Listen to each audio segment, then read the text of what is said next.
All right, so let's jump into this deep dive. Yeah. Today it's something pretty universal, and we all probably have some personal connection to it. We're going to explore Mother's Day. Okay. But we're not just going to, talk about flowers and Hallmark cards and all that. We really want to take a deep dive into its global significance. Well, it's good.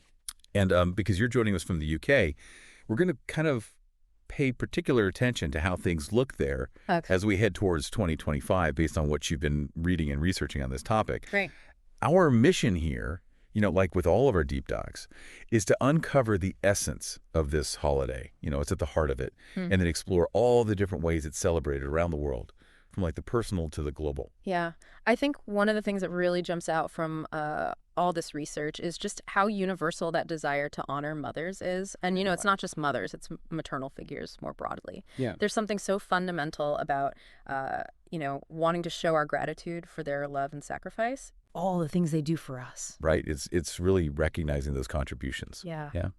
And you see it, like you said, globally. It's not just a Western thing. It's not just an American thing. Yeah. It cuts across cultures. You see it in so many different forms. Absolutely. And it's really incredible to see how that idea of honoring mothers, that thread kind of weaves its way through history. Yeah. Even, ancient civilization. Yeah. They had, their celebrations of mother goddesses, way back when. Yeah. And then when we jump forward to more recent times, that's when we start to see these distinct movements taking shape, really focusing on creating a specific day to honor mothers. Right. Now, one of the things I found really interesting in it, particularly because, as we said, you're in the UK, we're looking towards 2025 in the UK, is this idea of a tale of two traditions, I think is how one of the articles phrases it. Because in the US, we have this very strong narrative, focusing on Anna Jarvis in the early 20th century. Yeah, right. And her very, very dedicated efforts to get Mother's Day officially recognized, which, she was successful in 1914. Yeah, absolutely. And, I think most people probably know that story, but it's important to remember Julia Ward Howe as well. Oh, right, yeah. A little earlier than Anna Jarvis, she also called for a Mother's Day, but with a focus on peace. Right, Mother's Day for peace. Yeah, exactly. And it didn't quite take off in the same way, but it's still a really important part of the history of Mother's Day in America. Yeah. Definitely adds another layer to it. But, I think in the UK, it's a totally different story. Yeah. You've got this much older tradition with Mothering Sunday. Right. And that has a really interesting and maybe less widely known history. Yeah, I mean, the American narrative is very familiar to me, but Mothering Sunday is something that I don't know quite as much about. So I would love to kind of unpack those distinct roots. Yeah, so the origins of Mothering Sunday are very much in the church. Okay.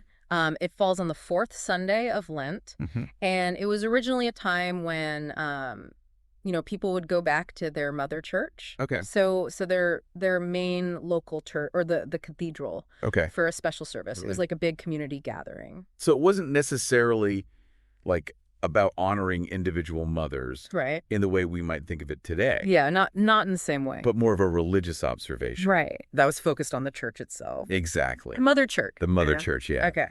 And one of the things I found really interesting, it eventually became a day off for domestic servants. Oh, wow. Who, back then they often lived and worked far away from their families. And so this day gave them the chance to go home and visit their mothers. So you can imagine how significant that would have been. Oh, absolutely. To be able to reconnect. Yeah. It's just, it's kind of beautiful how it evolved from, returning to the mother church to literally going home to your mother. Yeah, that connection is so strong. And, it's fascinating how these traditions evolve because, as, I was reading through the stuff you sent, even though those religious roots are still there, Mothering Sunday in the UK today is really much more of a secular celebration. Yeah, very much like Mother's Day in the U.S. It's about families. Yeah. It's about, appreciating mothers. Honoring mothers, exactly. Exactly. Now, for anyone listening in the UK and starting to think about, 2025, what should they mark on their calendars? When is Mothering Sunday in 2025? So Mothering Sunday in 2025 is going to be on Sunday, March 30th. Okay. So a little later than people might think. All right. Good to know. Good to know. So now that we've kind of, we've looked at the history and the roots of these holidays in the UK and the US, Hmm. I want to dig into how these sentiments are actually expressed. Okay. Like how do people celebrate and what are some of the traditions? Yeah. And I noticed there are some really interesting cultural distinctions between, how the UK celebrates versus the US. Yeah, absolutely. So let's start with a traditional Mothering Sunday celebration in the UK. Yeah, so flowers are a big part of it, Okay. especially daffodils, Oh, nice. which, they're in bloom around that time. Yeah. And then there's simnel cake. I've never had simnel cake. Oh, it's so good. It's like this fruit cake. Okay. And it's decorated with 11 marzipan balls. Oh, wow. All right. And the 11 balls represent the 11 apostles minus Judas. Oh, interesting. So, it's got that connection to the religious side of things. Oh, I see. Yeah, yeah. But, yeah, family gatherings are really common. And one thing that I noticed is that handmade cards and gifts from children really, really value. That personal touch. Yeah, Personal touch. Yeah. Yeah, simnel cake. I'm going to have to try that. You share it so good. All right, so if we hop across the Atlantic to the U.S., what are some of the common ways that people celebrate Mother's Day there? So flowers are still huge in the U.S., Okay. but you also see a lot of cards, jewelry, and brunch, taking mom out to brunch or dinner. Yeah, yeah, yeah. It's, I think, maybe a bit more commercially driven, maybe. A little bit, yeah. But yeah, family gatherings are still a big part of it. Yeah, definitely. And it's interesting because we've focused on the UK and the US. But I know, based on what you sent me, there are so many other cultures around the world that have their own unique ways of celebrating. Oh, absolutely, yeah. And it's so tied to local customs, local foods. Yeah. It's really fascinating to see how it's adapted and changed over time. Yeah, and in some countries, I mean, it's a public holiday. That's right, yeah. Which really highlights the significance. Absolutely. It's a really big deal in a lot of places. Yeah. And that kind of brings us to something that I saw come up a lot in the research. Okay. Which is this idea of the commercialization of Mother's Day. Yes. It's become such a huge event for retailers. Yeah. They're pushing flowers, they're pushing gifts. You can't escape it. No, it's everywhere. It's everywhere. Yeah. And I think there's this ongoing discussion, isn't there, about whether all that commercial activity is overshadowing the original meaning of the day. Absolutely. The more genuine, heartfelt meaning. Yeah, you can definitely feel the pressure to buy the perfect gift. Oh, yeah. Whatever that is, Exactly. And the marketing is so sophisticated. Yeah. They really know how to play on your emotions. They tap into that love and gratitude, and they make you feel like you need to spend money to show it. Right. But at the end of the day, it's really the sentiment that matters. Yeah. It doesn't have to be about spending a lot of money. Exactly. It's about showing that you care. And I think that's a really good segue into the power of personal touch. Yeah. Because in a world where everything is, mass-produced, those really thoughtful gestures, I think, carry so much more weight. Oh, absolutely. Like a handmade card. Yeah. Or something that you put your time and energy into making. Yeah, or, baking something. Yeah. Taking the time to make someone's favorite treat. Yeah. Those things mean so much more than something you just bought at the store. Yeah. And one thing that came up a lot in what you sent me was the importance of spending quality time together. Yeah. Whether it's a meal or going for a walk. Yeah. Or just having a conversation. Yeah, just being present. Being present, yeah. That's what really matters. Yeah. Time is so precious, right? It is.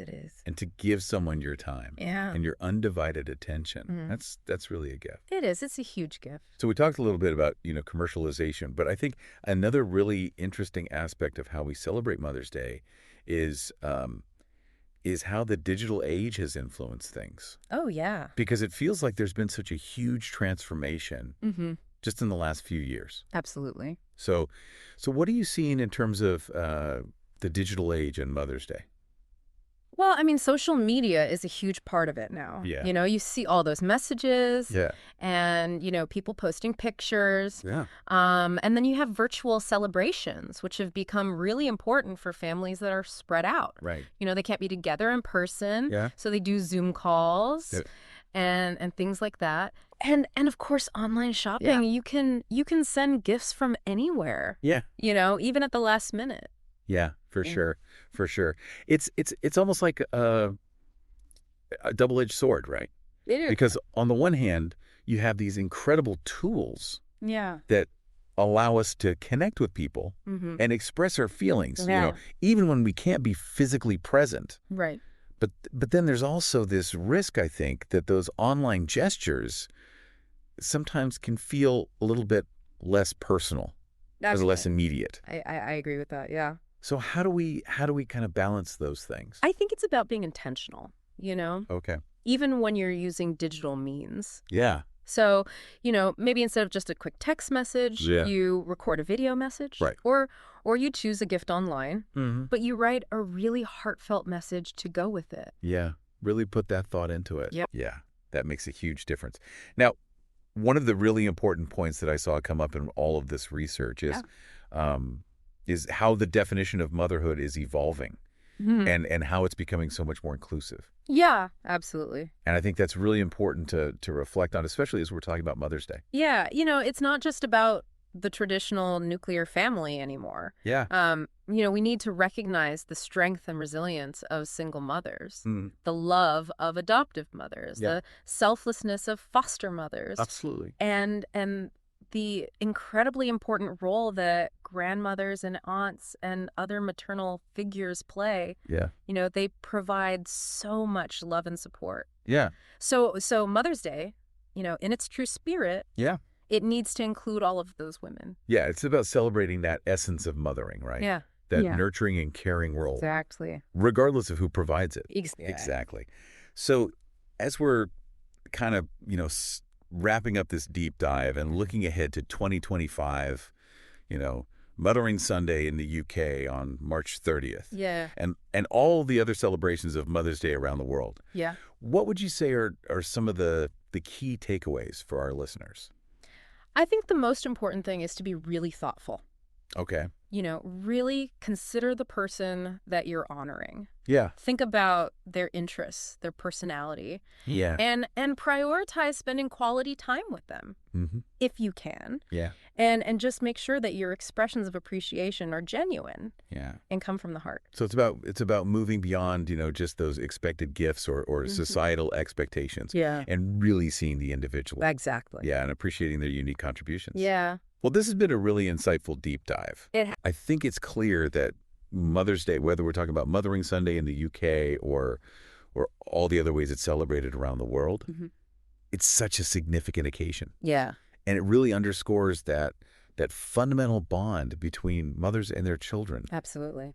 And, despite all the different traditions and the commercialization that we talked about, at its core, it's about celebrating love and support. It is, yeah. It's really beautiful how how these traditions have evolved, from ancient times to today. Yeah. But they still hold on to that core sentiment. Yeah. Gratitude, love, Yeah. It's really powerful. So as we bring this deep dive to a close, I want to leave you with one final thought. Okay. Given everything we've discussed, all the different origins of Mother's Day, Yeah. the ways that we express appreciation today, how can you honor the maternal figures in your life Yeah. in a way that truly resonates with that spirit of gratitude, in a way that moves beyond maybe the conventional expectations, and really finds what feels meaningful and personal? I think that's something worth reflecting on. I agree. Thanks for joining us for this deep dive. It was great to be here. Today is your lucky day. Today is the day that our $3 website works for you, paying you directly to your PayPal daily. Imagine $3 ongoing continuous payments to your PayPal account. Imagine falling asleep and waking up to $300 in your PayPal account.